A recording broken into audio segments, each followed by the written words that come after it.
Hi, and welcome to Journey Forward with Jory Rose, where you will gain insights, tools, and inspiration to get unstuck and live your best life. Jory is a licensed marriage and family therapist with a passion for helping people cultivate awareness and authenticity so they can show up fully in all aspects of their life. And now, here's Jory. Hey everyone, welcome back to Journey Forward with Jory Rose. I've got Chris Cirak here with me today, and for what I know is going to be a beautiful conversation right on point of what we're all here to do, which is be present, overcome challenges, live life in a more mindful, connected way. So Chris, thank you so much for coming on. Please introduce yourself and share with our audience who you are and what has been your journey so far that's led you here.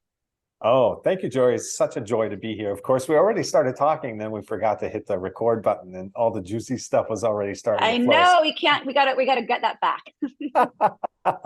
Well, who am I? My human form, I guess. The human experience of me has had a 25 plus year career in corporate consultancy and higher education, design thinking, creative kind of endeavors, a lot of startups, a serial entrepreneur.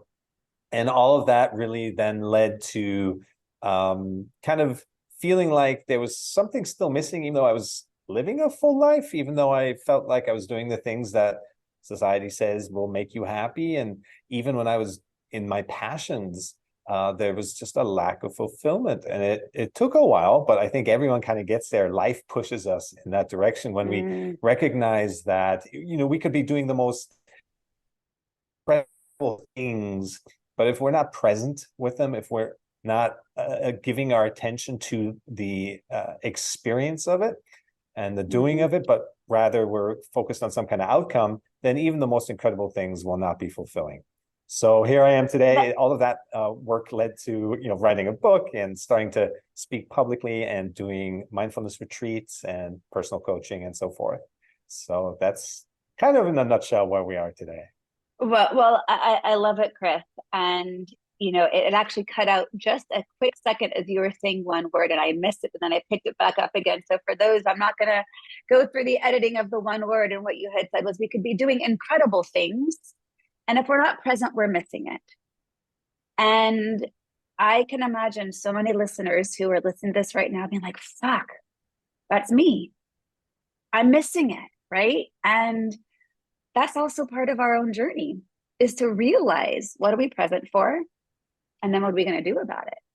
Because I love what you said, and this was my experience and so many of the people I work with, of there's something really wrong, but why aren't I happy? Why aren't I fulfilled? What's actually missing if I've checked all the boxes? Because isn't that what we're supposed to do, is like check the boxes of this imaginary formula that we were given? But it's a not really accurate formula. We're kind of sold a wrong bill of goods on what actual happiness means. Yeah, exactly. It does feel like we were a little cheated by our conditioning. A little bit. Yeah. But then, it takes us to the next level. It's not just about carving out time to pursue our passions and things that we enjoy doing and being present with those things. You realize it's not so much what we do, it's how we do it. So even the things that, folding your laundry, doing the dishes, some of these daily chores, it's the quality of attention and presence that we put into those things is the essence of being, of life, of feeling your aliveness. That is above everything, and kind of the application of that aliveness is secondary. It's so true. And you said words that I always say of, what's the quality of presence that you bring to each moment, to your relationships. And many people don't know what that means. So let's assume for a moment, I know our audience is much more educated than that. If they've been listening to the podcast at all, they know what we're talking about. But let's assume there's someone listening right now who says, hey, Chris, hey, Jory, that all sounds conceptually great, but what the hell do you actually mean by quality of presence? So let's hear your version of that answer, and maybe I'll chime in. Absolutely. I think the first part is to really rationally understand things. So that's great. If anyone's listening and to them it makes sense, that's the first part. You have to kind of immerse yourself intellectually and really get these concepts. And then the second big part is to integrate them and really experience the presence. So that's the harder part, because awareness is like a muscle. You have to, work it, you have to train it. Mm-hmm. And, we've lived decades kind of in this conditioned reactive state. And so it's going to take a little work through breath work or meditation and other mindfulness activities, or even just mindful walking, but with an intention of nurturing presence within us and connecting to that stillness, the source of everything, creativity and self-love. And so for that, we have to come out of our head. We're so conditioned by a world that is constantly trying to elicit a reaction from us. So we have to come out of that headspace, out of that reactivity, and really connect with our body, be in our body. And so what I teach is, breath awareness, thought awareness, body scanning. And so through these activities, we learn to observe our thoughts, not just accept and identify and get lost in every thought that comes along, because it's an incessant stream So hard of thoughts. to do. Yep. Yeah. And then really to connect with our sensations, our sense perceptions, which is the glue. That's the connection board, if you will, to the world around us. That's where our inputs come from. And to be able to not react to our feelings, but to experience them fully, feel our feelings fully. Mm-hmm. Mindfulness is never about shutting down thoughts or pushing away emotions. It's about experiencing them fully, but not identifying with them. But rather to be able to see them and experience them, and then make a choice from a calm, collected, equanimous place, whether or not you want to accept a particular thought or feeling, or to give it back and return it to the flow. So much easier said than done. And with my own mindfulness practice, it took many years, and it's ongoing, right? We never fully arrive. We can't say, oh, I'm there now, I am fully present, because the next moment is an opportunity to practice yet again. And life continues to throw challenges. So we might have, worked that awareness muscle through one area of challenge, and life will keep giving us opportunities to practice. And that's part of the work. Yeah. Well, it's because we're really infinite beings. We're vast, infinite souls that are so big as the universe. And so there's constant, when we see these blind spots pop up, oh, I thought I, figured out this one area and got the light of awareness going. But then there's this other part or some other combination of things that trigger us a certain way. That learning and growing is infinite and endless, but that's because we're infinite and endless. So that's our nature. We just have to accept it. Yeah. And again, so much easier said than done. That's why it's called a practice. That's one of my, repetitious statements I will say over and over and over again to the clients I work with. And that doesn't mean you're not doing it right. It just means it's an ongoing practice. Yeah. So one of the things that you mentioned is, you teach thought awareness. And I have a framework that I work with my clients in, which I call the cycle of reactivity. And so it's like we've got some trigger, and we obviously don't like triggers. They're not fun. We don't really choose them on our own timeline. It's not what we would choose to attend to. And so we have some sort of reaction to that. And those reactions are going to produce a thought, which is going to generate some sensation in our body, which is going to generate some emotional response. And then we have a reaction because all that feels yucky. And then we just stay like in this spiral. And that's what I call the cycle of reactivity. And without awareness, we just spin in it. And like the language I'll use is, we're in the spiral right now. It's a nice neutral language of you're really stuck. So we just got to get out of that spiral and into our tools. So instead of reacting, we're in responding, right? That's all the mindfulness tools that you're thinking of, or that you teach and you mentioned. But that thought awareness piece, I usually see that as one of the first spots that people get stuck in as soon as some discomfort arises. So how do you go about teaching thought awareness? Because I think with the more tools we can have and how this gets done, the better off we are, more well-equipped to manage those triggers, those discomforts, the uncomfortable moments, the things that we don't like, that we resist, that we ignore, that we want to deny or judge. So, our common thought patterns might be similar thoughts of, I hate this, I can't do this, I suck, why me? Why are others doing it better than me? Why does this always happen? I mean, those are some common thoughts aside just from everyday mundane nonstop thinking. But what are some of the tools that you have of how you go about teaching thought awareness? Yeah. So the first thing really is to notice just how dominant our mind is and how we're conditioned to judge everything.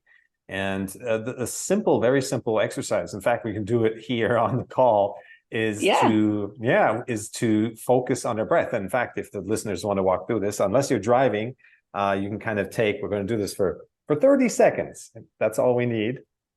And I'll walk us through it real quick. With our eyes and mouth closed, focus on the incoming and outgoing breath at the entrance of your nostrils. Natural breath, normal breath. Seeing your breath as it is, not wanting it to be different.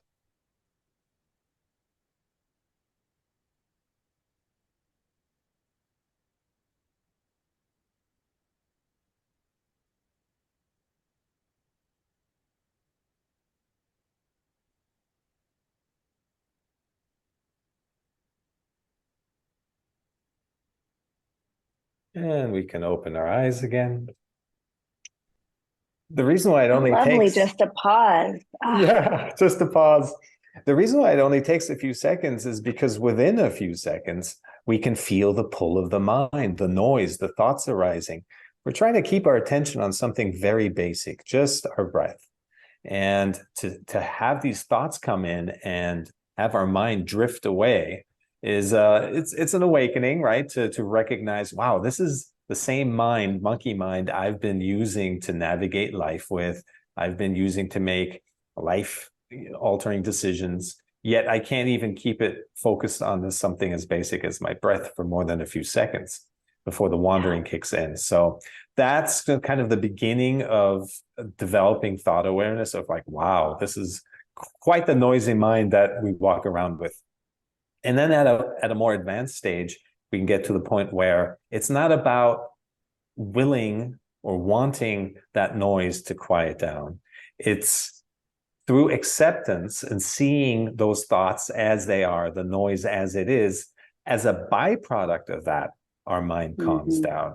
So it's all about accepting the present moment and just seeing it as it really is, right? So that's, there's a program behind this that I take the people I work with through, and but not before long, even though we've been living with this conditioned head for a long, long time, it doesn't take long, a few days even, until you start to see the benefits kick in, or at least the awareness of what you're working with. Yeah, and for everyone, it's going to be different, and we are, that conditioned mind, we are really over attached to holding on to those thoughts and believing them as our truth. And your thoughts are not your truth. They are simply just thoughts. And I love that idea of being in the observer mind. And, in that observation, we create that space. And in that space, you choose your response to it. And it's also like, I also give this example of, how we can name our thoughts as a way of having less over-identification with them. But the example I give is how in about the 1980s, the doctors changed how they work with anorexic patients. I don't know if you know this, but it was so subtle but so powerful. And it has to do with labeling. And we know that naming and labeling was one of the ways to quiet down that overactive brain so we don't over-identify, doesn't take over. But with anorexic patients, they would have them say, I have anorexia instead of I'm anorexic. It's a shift in how we name it, and it can be the same with our thoughts, our emotions, our experience. I'm experiencing this. I'm not this. It's just what's happening in this moment versus I identify as this fully and completely, and I can't get out from underneath that then. Yeah. I mean, beliefs are super powerful, and they're, words are linked to these belief structures, and then how we reframe things can have a huge positive impact on how we experience them. Yeah. And it, so much of it is also the uh, familiarizing ourselves, giving our attention to something in this "I want to know you" kind of way, be it stuck feelings and old trauma, old experiences. It's the reaction to those things, the either pushing them away because they're unpleasant, or clinging to them because they're pleasant. The same thing applies to that, right? Everything we're talking about. But to really flow freely, it's to allow things to be, and they naturally arise and pass. Thoughts that naturally come and go, feelings naturally arise and pass. So it's working our way to that state where we're allowing these things to flow freely, and which is, I think, really our natural state. And yet so hard to allow flow. So hard to allow flow because, as you just said, we want to grasp and cling to what feels good, and we want to push away and resist, deny, ignore, and judge what doesn't. And then we say, well, why can't I have more of that and less of that? Yeah, it's really strange that we do that, right? Because there's so much magic and so much fresh newness. I mean, knowledge is helpful for certain things, but ultimately it's stale. It's what we already know. There's no creativity in that. There's no true solution, problem solving in that. It's kind of just repeating what we already know. So it's strange that we cling to that so much. I guess some sense of safety, but ultimately the magic and the looking forward to the unknown as this great big vast source of goodness and gold, really, right? Anything is possible in that. And to think that we come along of everything is possible, and we come along with a few thoughts, a few 100,000 thoughts or something, and we make those thoughts our reality. It's an extremely limited experience of life. So the more we let go and disidentify, really, they can be, their thoughts will arise and pass. They have their right to be, just like everything else. But to really tap into beginner's mind, curiosity, observation, these are very basic mindfulness principles that could be applied to anywhere in life and really make a big difference in the quality of how we experience life and ourselves. And I know that to be true, but for someone who hasn't fully delved into these practices, how do you help explain, okay, well, how will being present make my life more fulfilling? Well, life is very simple in the present moment, and all this overwhelm, anxiety, fear, all of that exists when we get too big, when we look at too much of a picture, look at all the things we have to do, and it's easy to get overwhelmed. And I use the example of my mom, who had heart bypass surgery and was afraid of flying afterwards because it just seemed like such a big trip to take for her. She lives in Europe, and I lived in California at the time. And so we broke it down for her just to look at each task, be present with the folding of the clothes, and then putting the clothes in the suitcase, and the suitcase to the stairs, and just one thing at a time, really just the tasks at hand. And then suddenly everything seemed simple. And so we can do this with everything in life. Is when something feels overwhelming, it's because we're thinking too big. And so just scale it down, bring it back to where it doesn't feel overwhelming, where the task feels simple and light and even fun. Make it fun. And from there, just there's a momentum that builds, positive momentum. You start to feel better, and that kicks in right away. And we just don't get so lost in thought. We can all feel this when we're lost in thought, and then we kind of catch ourselves after 5, 10, whatever, 20 minutes, and we come out of that thought. It's like, it feels like we're emerging from this dense fog or the swampy, place. And so a place of presence is a place of clarity. It's of seeing opportunity, not being closed down. I mean, the benefits are they're subtle at first, but there's so many of them that it becomes pretty clear that presence is the place to be. Presence is the place to be. And, for myself on my own journey, I recognize just the extent to which I lived in my head and was really detached from feeling my emotions. And I was very cognitive in response to my emotions. And even though I'm, 12 years into my mindfulness practice, it still is continuing to emerge of truly being with, in my body, in the present moment, what's arising in a compassionate, non-judgmental, non-resistant way. And the wisdom that I have learned through, I mean, again, and I've been practicing this for years, right? And it still unfolds in my own connection to self. And especially emotions that are really hard to feel, like anger or grief.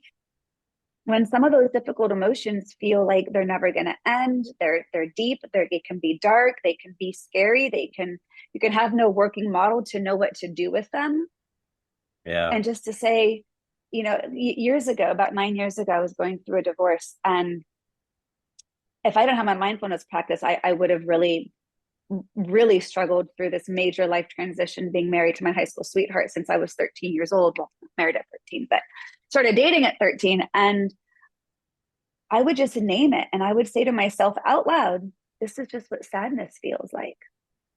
Can I let it be okay to be sad? And it felt like when I said that, the sadness didn't have the same weight over me. Or this is what fear feels like. Can I let it be okay to be fearful right now? It just gave myself permission. And that's the presence with. And the irony is that emotion didn't stick around as long. It was like I gave it room to existence. I was like, okay, I came, I showed up, now I can leave. Yeah. Versus being in resistance to it, it sticks around a lot longer. Yeah. Yeah. The first time we, really take the time to sit with an emotion and feel it, and like we said, embrace it, name it, get to know it, look at its shape, its size, its color. Where does it exist in our body? Can you move it with your attention? And all of these things prevent us from judging it, right? Where we're just engaging with it.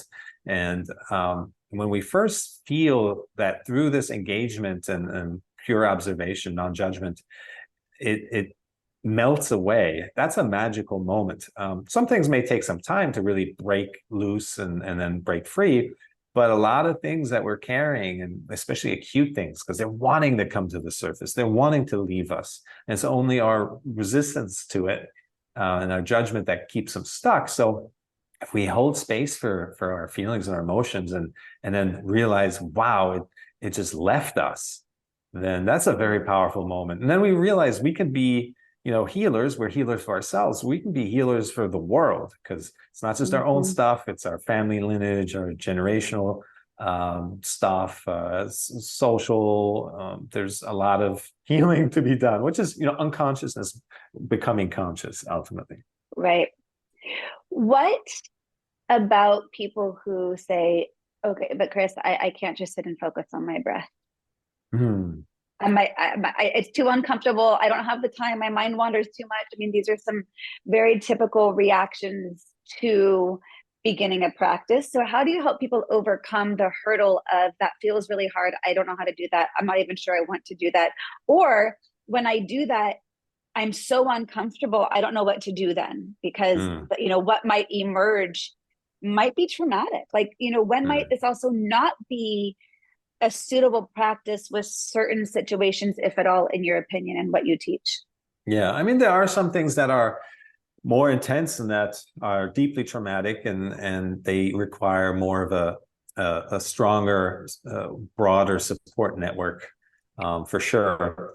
Most of the things that cause us misery, however, are kind of these everyday things: getting cut off in traffic, and running out of toothpaste in the morning, or spilling a drink. These are the kind of things that keep us in reactivity, as opposed to kind of the deeper traumas.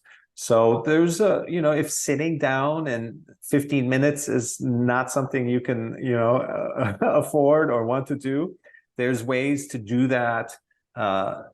To implement mindfulness in the things that we do anyways. I mean, the first thing I do in the morning when I pour a glass of water at the dispenser at the refrigerator is it takes whatever, 7 to 8 seconds, and I watch the water fill the glass. I'm present with the water.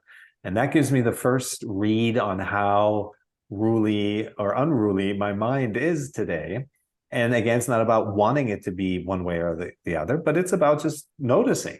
And so in these little activities, we can practice mindfulness Mindfulness isn't a separate kind of activity that we, set aside and then we go into the rest of our day. It's a state of being that we bring into the rest of our day. So it's the being brought into the doing. So we can, we'll find ways to bring some mindfulness into your daily life. For you in your own life, what has been some of the best ways for you to harness those moments of awareness outside of like into new situations? Because it can be really great. Like, because I often talk about, we can do this maybe in meditation. It's easier to focus. And then a lot of people have a really hard time harnessing that in the middle of an argument with their partner or a challenge with their kid or a coworker or a parent, right? Like, so the ability to take these practices but harness it in the height of the moment. Yeah. Because that's when the shit hits the fan, right? Like that's what we're trying to really hone in on. Yeah. Life is easy when it's easy. No, absolutely. Exactly. I go back to the gym analogy. It's, if you want to start out with small weights, right? Work on simple things and kind of work your way up from there. So the bigger challenges, the highly reactive situations in life. I remember there was a neighbor that I would engage with, and he just triggered the heck out of me. I mean, I didn't know why. He just did. And so I knew that every time I interfaced with this neighbor, I would set aside half an hour afterwards and just go be in stillness, focus on my sensations and kind of meditate it out. And I knew I had to do that because I could not keep myself from reacting to him while I was with him.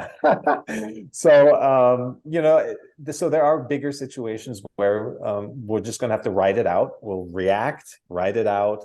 But in the meantime, work those little weights, graduate to bigger weights, bigger thoughts that trigger us. And gradually we get to a place where we recognize not only are those triggers not so difficult, but the people, the places and things that trigger us are our teachers. I have to be grateful that there's peace in most of my life, but in that one area, this person brought something out to the surface, some wound. And it's not even important to understand where or why or what caused that. It's just noticing that I was reacting and then working with that, the feelings of that. And so we have to ultimately be grateful because the more we flow, the more we reap the benefit of just kind of riding with the greater current, not feeling so small and lost and helpless in this big universe, but really being a participant and even a facilitator of life unfolding. Things get really good then. Yeah. Things do get really good then. And it takes a lot of self-awareness to recognize in the height of the moment that this challenge is here to remind you or teach you or ground you in a certain way. And it, I used to say, bow down to your challenges, for this is why you practice. Because again, like I said a moment ago, life is easy when it's easy, but then we don't need these tools. So we're building the muscle for these tools to put into play when we most need them. Yeah, and that's a good point. There shouldn't be any shame around if you're feeling something's arising, a reaction, you're starting to feel triggered. There's nothing wrong with saying, I feel, triggered. I'm going to step away and get back to you later, or let's resume this, at another time. Or it's just starting to like break that tight reactive loop where we're just 0 to 60, and to get a little gap in there going. And then from there, that gap of the light of awareness tends to expand and grow bigger. And we should never think we're done healing, because that's not what we're here for. We'll never, we should always assume there's more to learn and more to grow. Absolutely. And the more spiritual you get in your practice, you just go through different layers of our own experience and our own past and even our own present. Who have been some of your favorite teachers along the way? Who have been your guides in this journey that you either have learned from in a deeper personal sense or even any professional sense of teaching these tools? Well, I'm a retreat facilitator for Eckhart Tolle, so he's been a huge influence on me. And but I've also just expanded into everything, all the luminaries of our time and the Joseph Campbell's, and I'm a big Vipassana meditator, and Byron Katie and Joe Dispenza, and I mean, I love listening to Jim Carrey. Even, you know, he's out there, right? But then also just the ancient texts, and so I've tried it all, law of attraction, everything, and things come and go over time. You feel pulled into one direction or another, and as long as we kind of like find something, stick with it until it no longer resonates. The continuously jumping around is, I see a lot of people do that, and nothing really ever sets foot. But if you you know, try out a few things, lean into them, stick with something for a while, and then maybe graduate to some other technique or area. I mean, there's so much to explore. The world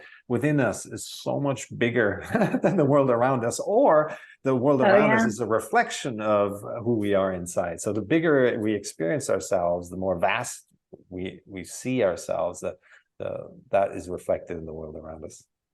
Yeah, it's so true. And I love all those teachers, you know, and I've been on retreat with Byron Katie. I've done John Kabat-Zinn retreats and trained in MBSR, and, you know, seen Eckhart Tolle speak. And a lot of what I'll say is, you know, they're just different doors into the same room.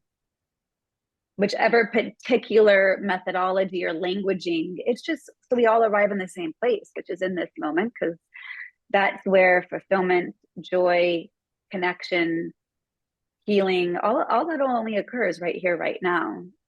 Harder to always get there, you know, may not always be an easy path, but to me, that's really what the journey forward is about. It's, can I get unstuck what's preventing me from being present, being fulfilled, right? Because we all want to live a content. I think people overlook the desire for contentment, right? That non-striving, like, I'm just so good right here. It doesn't have to be big or extravagant, but the contentment to just say, this moment is so beautiful and I'm in it and I recognize it. And I'm just going to try to stretch it out as long as I can without over grasping, because I know it's going to pass, but just to be here to recognize it. Yeah. Right. It's like that awareness of seeing a shooting star or a rainbow, like, you know, it's fleeting, but when you catch the awareness of it, like, God, such a beautiful feeling. It is. And the predictor of how we feel in this moment is the best predictor of how we feel in the next, really. So it's building up from these great moments, one great flourishing moment after another. And yeah, there'll be dips as well, but they are too amazing ultimately, because we're experiencing the experiencing. So everything is ultimately great. And yeah, and it's like you said, this stuff has been around forever. I was just reading a quote by Marcus Aurelius, so some Roman emperor who said our happiness is dependent on the quality of our thoughts. So that's thousands of years ago. And it's just about kind of life pushing us into that place where we start to take notice. Something's missing, something, you know, there's more to our existence here. And then we start looking and looking under the rocks, behind the beliefs, behind the patterns and all that. And then before we know it, we're the black sheep of our family, and you know, have taken on the responsibility to heal ourselves and the rest of us, and then from there it all spreads. I love that you named that last part, that then we're the black sheep of our family. I know what you mean by that, but could you say more about that? Because this is sometimes a fascinating byproduct of doing some of this deeper work. Yeah, there's a whole chapter in my book on the black sheep, and which is the way I describe it is, you know, most of our conditioning is family patterns that we've inherited. I have a friend who's a psychologist, and he's trying to heal a 2-year-old whose mom was an athlete who got injured and had a limp, and her little daughter now also walks with a limp for no physiological reason. So we, through mimicry and observation, we take on so much information and belief structures and systems from our family, from our immediate environment.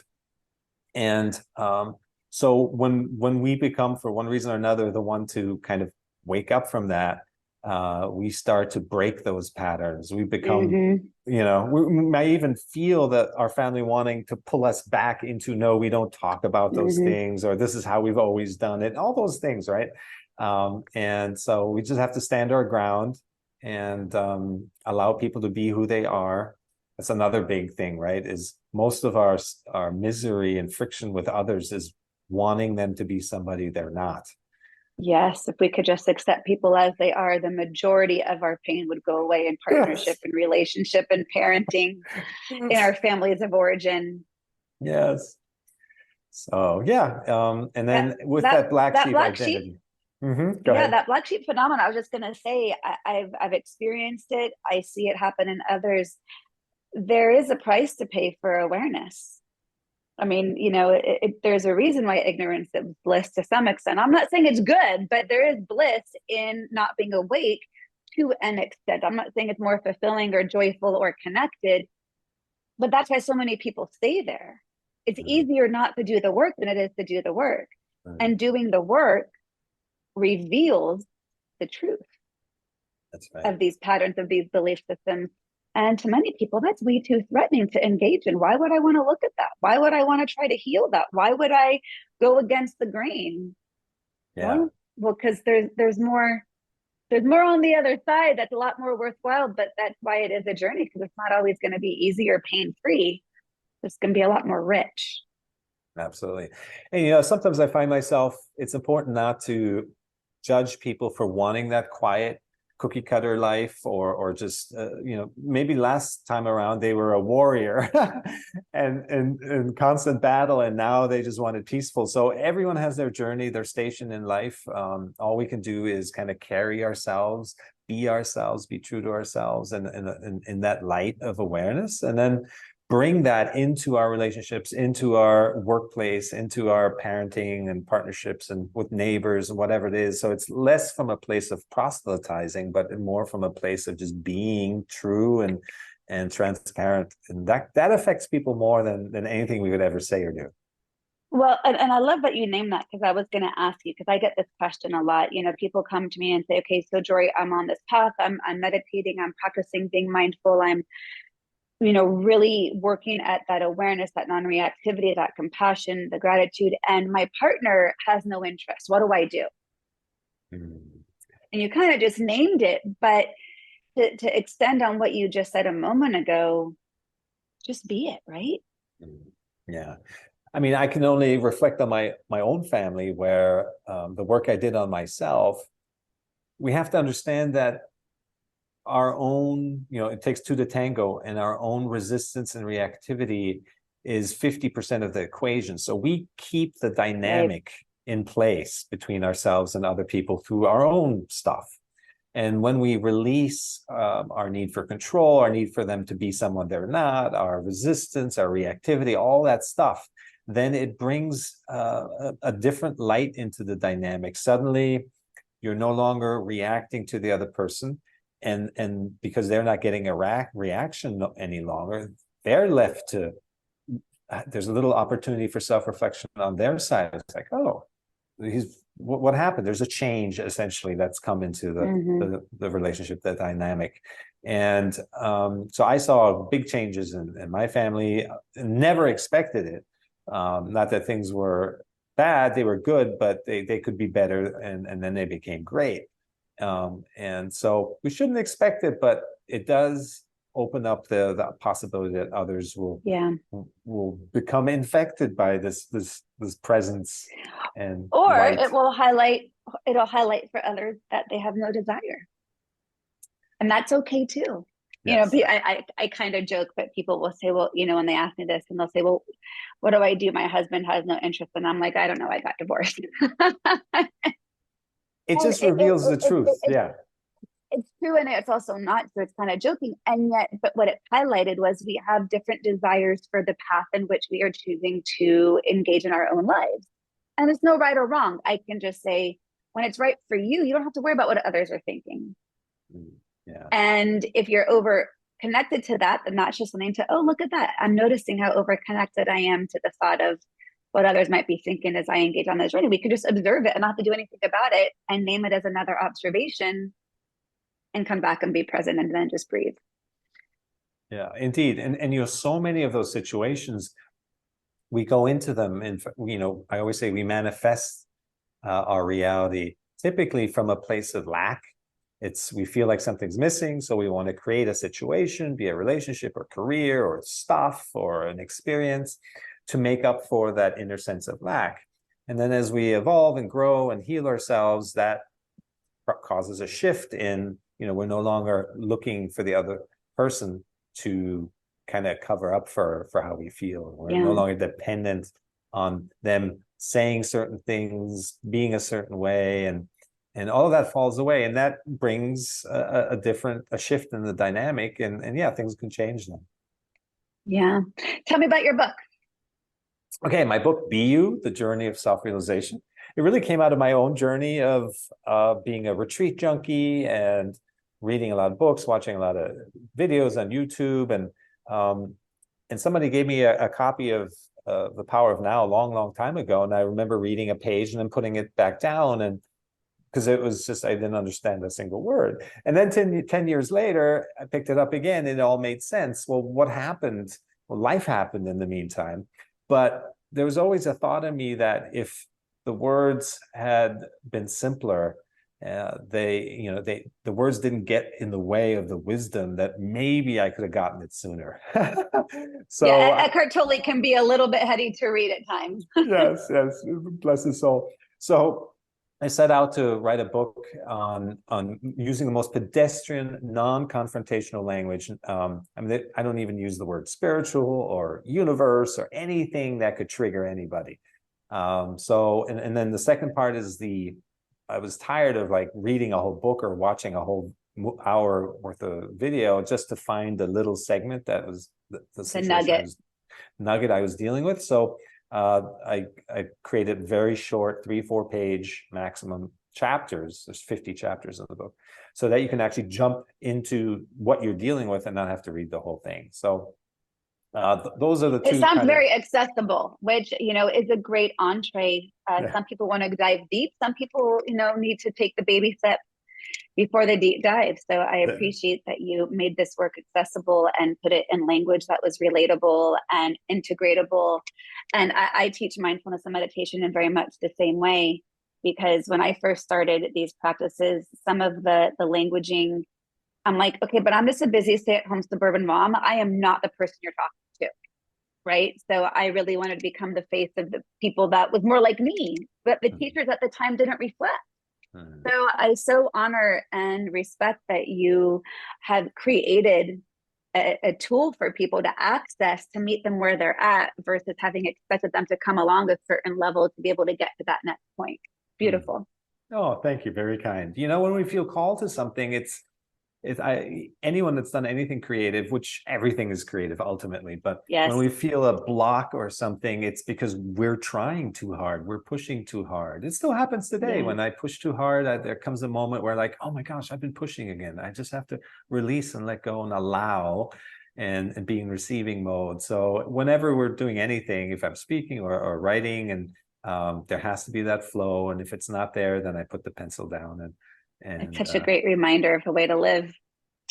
I just got off a call with my coach right before getting on with you, of sharing how much ease and flow I'm in right now, because professionally, like, I get so excited and then I go to forcing because I just want it to all happen now. And that's just not the way to go. Like, ease and flow is the way to get through things when we get overly excited, even about positivity. It's not even the hard stuff, but that can cause us to stay stuck, right? So it's just let it unfold, breathe. It's all unfolding in its divine timing. Everything is happening as it should. Even the shit that we don't think should be here, there's a lesson in it.